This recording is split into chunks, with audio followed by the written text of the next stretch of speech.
До антрето вдясно вратата е склад. Влизаме в първата стая. Направена е с гипсокартон. Има голяма тераса, гледаща към градината с цветя. Коридорът е просторен.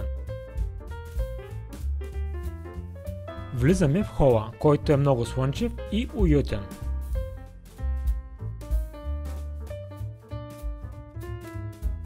С тераса и директен достъп до градината с цветя. Това е втората спалня на етаж и тя е с много добър размер. В тази стая има парно с пилети за втория етаж. Това е кухнята за първия етаж.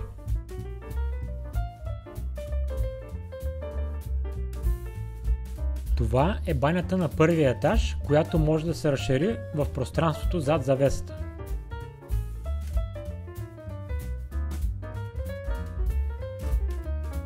Това е банята с тоалетна на втория етаж. Първата спалня на втория етаж. Тя е с тераса. Просторен коридор с граден гардероб. Хол, който може да стане на спалня.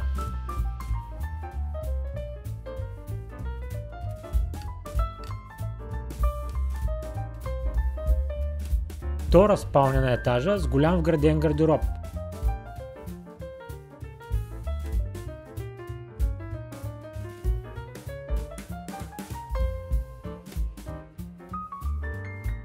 Голяма трапезария или хол с остъклена тераса.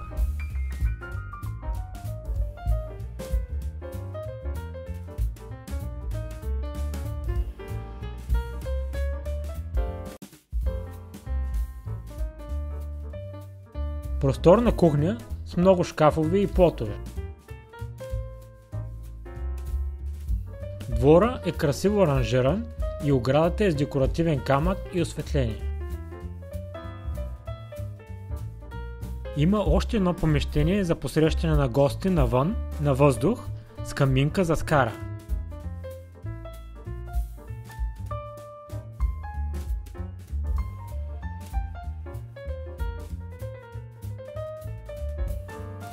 Къщата е санирана. Има голям гараж, място за зеленчукови насаждения, зад които има зайчарник. Красив двор, заобиколен от различни цветя. За въпроси и огледи можете да звъните по всяко време, дори и в почивните дни, на посочените телефони.